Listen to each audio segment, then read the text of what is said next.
दोस्तों, आज की ये मूवी कुछ लोगों को पसंद नहीं आएगी क्योंकि इसकी स्टोरी आपकी सोच को चीर कर रख देगी।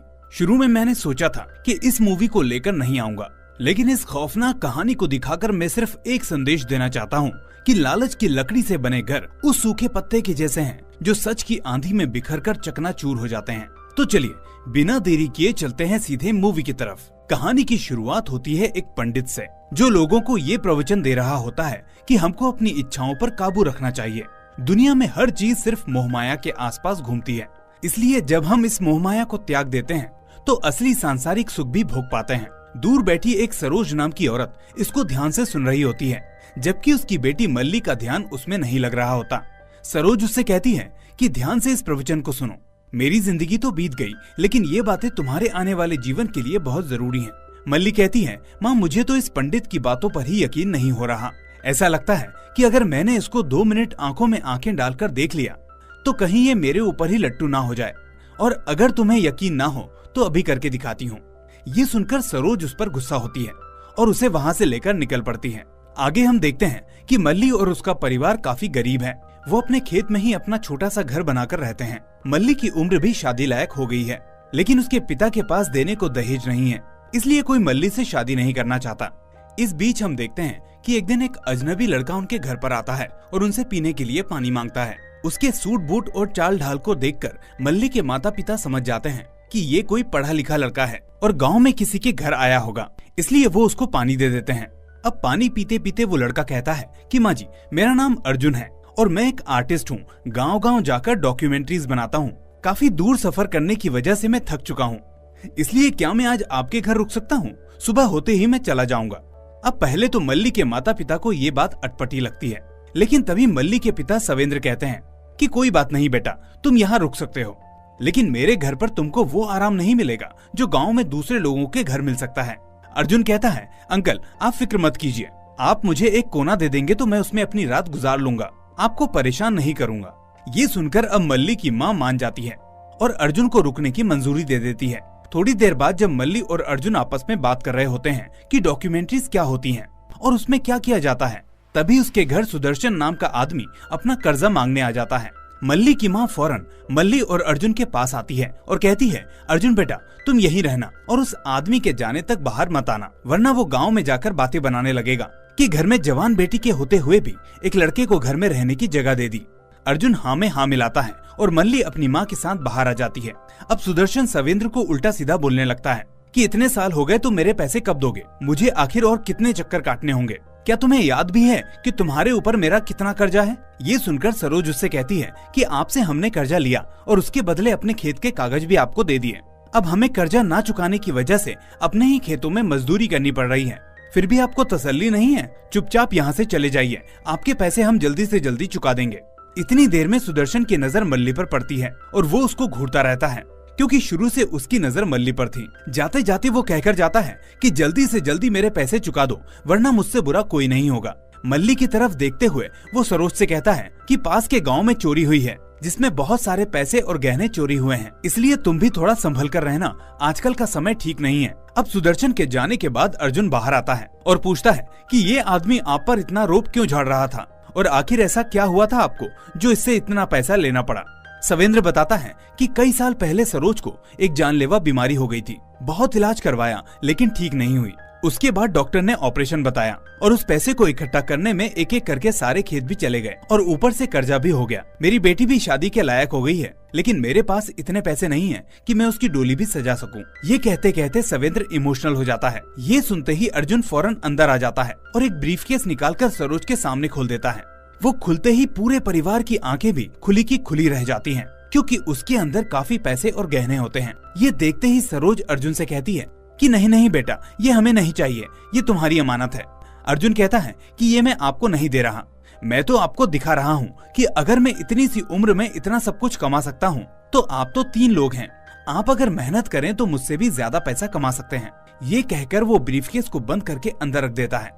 अब मल्ली को बार बार उन्हीं पैसों और गहनों का ख्याल आता रहता है। वो यहाँ तक भी सोचने लगती है कि उसने अर्जुन से शादी कर ली है और उन गहनों पर उसका हक है। खैर, अब सरोज और सवेंद्र रोज की तरह खेत में काम करने चले जाते हैं। वहीं मल्ली और अर्जुन घर में अकेले रह जाते हैं। बातों ही बातों में मल्ली अर्जुन से कहती है कि इतने गहने मैंने अपनी लाइफ में पहली बार देखे हैं, लेकिन अब तुम जल्दी ही यहाँ से चले जाओगे, जिसके बाद पता नहीं मुझे ऐसे गहने कभी देखने को मिलेंगे या नहीं, क्योंकि पता नहीं मेरा पति मुझे कभी गहने पहनाएगा या नहीं। मुझे तो ये भी नहीं पता कि मेरी शादी होगी भी या नहीं। ये सुनकर अर्जुन अपना ब्रीफकेस खोलता है और उसमें से गहने निकाल ही रहा होता है कि तभी मल्ली उसको रिझाने की कोशिश करती है। ये देखकर अर्जुन को गुस्सा आ जाता है और वो गहने छोड़कर उसे समझाता है कि आज के बाद वो किसी भी आदमी के साथ ऐसा ना करे। पैसे इस दुनिया में सब कुछ नहीं है जिसके लिए तुम्हें ये सब करना पड़े। पैसे से हर चीज नहीं मिलती और इसका मतलब वो एक दिन समझ जाएगी। अब शाम होती है और सरोज और सवेंद्र घर आ जाते हैं। उनके घर आने तक मल्ली का दिमाग ठनक चुका होता है। वो सोचने लगती है कि कुछ भी हो वो अर्जुन को अपने जाल में फंसा ही लेगी और अगर इससे भी बात नहीं बनी तो दूसरा तरीका भी अपनाएगी। इस बीच अर्जुन सवेंद्र को कुछ पैसे देकर कहता है, अंकल आप बाहर से कुछ अच्छा सा ले आइए, तब तक आंटी और मल्ली घर के खाने की तैयारी कर लेंगी। मैं चाहता हूँ कि आप आज मेरे हिसाब से अच्छा खाना खाएं। सवेंद्र पैसे लेने से मना कर देता है, लेकिन सरोज के कहने पर वो मान जाता है और बाजार सामान लेने चला जाता है। अब खाने की तैयारी करते करते मल्ली सरोज से कहती है, माँ हमें अपने कर्जे को मिटाने के लिए अर्जुन को मारना होगा। उसके पास जितना पैसा है उससे हम आराम से अपना कर्जा भी चुका देंगे और मेरी शादी भी हो जाएगी। उसके बाद तुम और बाबा भी आराम से अपनी जिंदगी जी पाओगे। सरोज कहती है, क्या तुम पागल हो गई हो? ये सब क्या बकवास किए जा रही हो? मल्ली कहती है कि माँ ज्यादा नाटक मत करो, तुमने आखिर अपनी जिंदगी में देखा क्या है? शादी होते ही कर्जे में फंस गई। अब वक्त है जिंदगी को सुधारने का और वो पॉसिबल होगा अर्जुन की मौत से। इस तरह मल्ली सरोज को बहकाकर इस चीज के लिए मनवा लेती है। उधर सवेंद्र जिस दुकान से सामान लेने जाता है वो दुकानदार उससे कहता है कि सवेंद्र तुम अपनी बेटी की शादी जल्दी से जल्दी कर दो। गांव में खबर फैल रही है कि सुधाकर की नजर तुम्हारी बेटी पर है। इससे पहले वो कुछ उल्टा सीधा करे तो मल्ली की शादी करवा दो। अब सामान लेकर सवेंद्र वहाँ से निकल तो आता है, लेकिन रास्ते भर वो उसी दुकानदार की बातों को सोचकर अपनी बेटी की फिक्र करता रहता है और खुद को भी कोसता है कि मैं कैसा पिता हूँ जो अपनी बेटी की शादी तक नहीं करवा पा रहा। खैर उसके घर वापस आते ही वो देखता है कि सरोज और मल्ली मिलकर अर्जुन को मारने की साजिश कर रहे हैं। पहले तो उसका मन उनको ऐसा करने से रोकता है, लेकिन मल्ली की बातों में आकर और उस दुकानदार की बातों से डरकर सवेंद्र भी अब उनके साथ मिल जाता है। पर सवेंद्र जानता था कि ये काम औरतों के बस का नहीं है कि ये एक आदमी को मार पाए, इसलिए वो सरोज और मल्ली से कहता है कि तुम उसको खाना खिलाना, बाकी उसकी मारने की जिम्मेदारी मेरी है। लेकिन सच्चाई ये थी कि असल में सवेंद्र को भी हिम्मत की जरूरत थी, इसलिए वो फौरन घर से निकलकर शराब के ठेके पर चला जाता है ताकि उसे पीकर वो खुद में अर्जुन को मारने की हिम्मत जगा सके।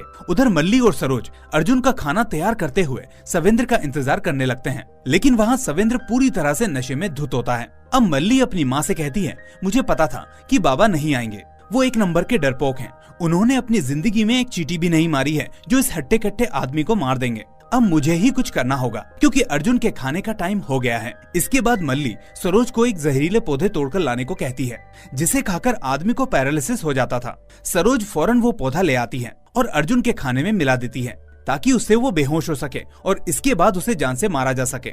खाना खाने से पहले अर्जुन हाथ धोने के लिए पीछे चला जाता है और इतनी देर में मल्ली के घर के बाहर दो पुलिस वाले दस्तक देते हैं। मल्ली उनसे बात करने लगती है और सरोज जाकर अर्जुन को पीछे ही रुकने को कहती है। पुलिस वाले मल्ली और उसकी माँ से कहते हैं कि गांव में एक शातिर चोर घूम रहा है, तुम लोग चौकन्ने रहना और रात को दिया जलाकर सोना ताकि कोई आहट हो तो तुम्हें पता चल सके। बातों ही बातों में पुलिस वालों को घर से खाने की खुशबू आने लगती है। वो सरोज से कहते हैं कि लगता है आपके घर कोई नया पकवान बन रहा है, क्या हम आपके घर खाना खा सकते हैं? काफी समय से इस ड्यूटी के चक्कर में घर का खाना खाना ही भूल गए हैं। सरोज उनसे मना नहीं कर पाती और अंदर आने को कहती है।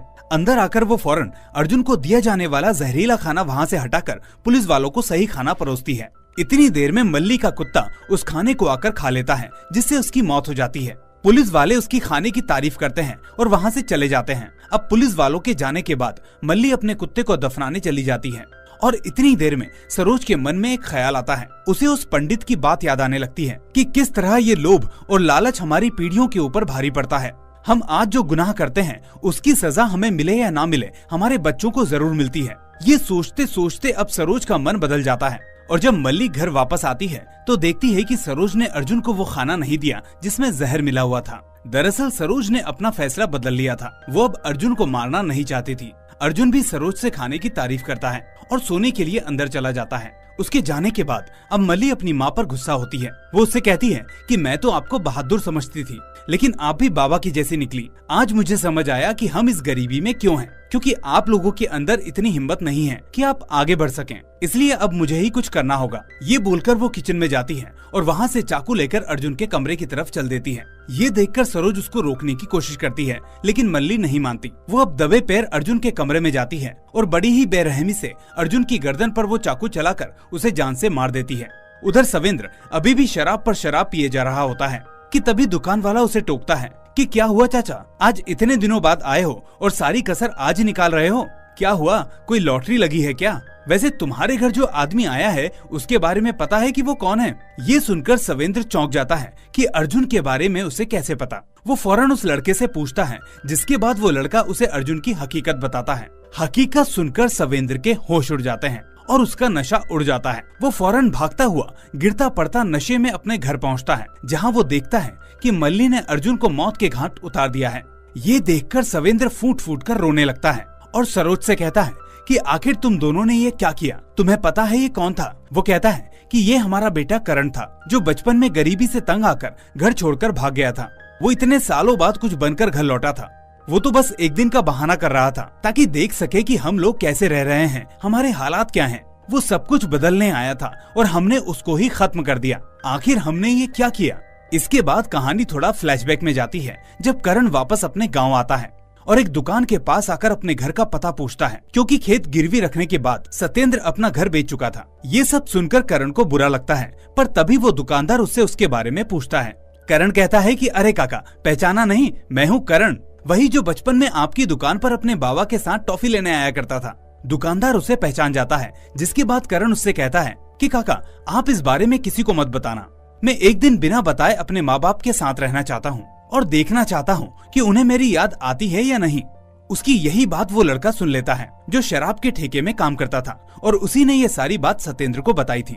सरोज और मल्ली को एक सेकंड में समझ आ जाता है कि वो करण ही था जिसको उन्होंने मारा। सरोज समझ जाती है कि माँ होने के नाते उसका मन घबरा रहा था, इसलिए उसने करण को सही खाना दिया। मल्ली भी समझ जाती है कि उस दिन उसके भाई ने उसे क्यों डांटा था, लेकिन पूरा परिवार अब अफसोस के अलावा कुछ नहीं कर सकता था। तभी सरोज उस बचे हुए जहरीले खाने को खाने लगती है और रोते रोते मल्ली भी उस खाने को खा लेती है, जिसके बाद वो दोनों वहीं दम तोड़ देती हैं। अपने बेटे की मौत से लगे शौक से सवेंद्र भी बाहर नहीं निकल पाता और एक बड़ा फैसला लेता है। वो फौरन घर में सारी चीजों को बिखेरता है और लास्ट में पूरे घर में आग लगा देता है। देखते ही देखते पूरा परिवार अब खत्म हो जाता है और रह जाती है तो सिर्फ राख। अब यहाँ हम देखते हैं कि लालच ने किस तरह एक परिवार को पूरी तरह से खत्म कर दिया। करण घर से भागा, उसने मेहनत की, वापस आया ताकि अपने परिवार को संभाल सके, लेकिन उसकी ही बहन के लालच ने उसको खत्म कर दिया।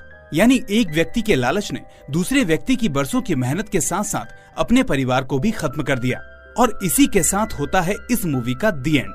दोस्तों, आपको इस मूवी का संदेश कैसा लगा मुझे कमेंट में जरूर बताएं। इसके साथ ही साथ इसको लाइक करके सोशल मीडिया पर शेयर करना ना भूलें, ताकि समाज में भी लोग इससे सीख ले सकें। अगर आप पहली बार इस चैनल पर आए हैं तो चैनल को सब्सक्राइब करके नोटिफिकेशन बेल को भी दबा दें।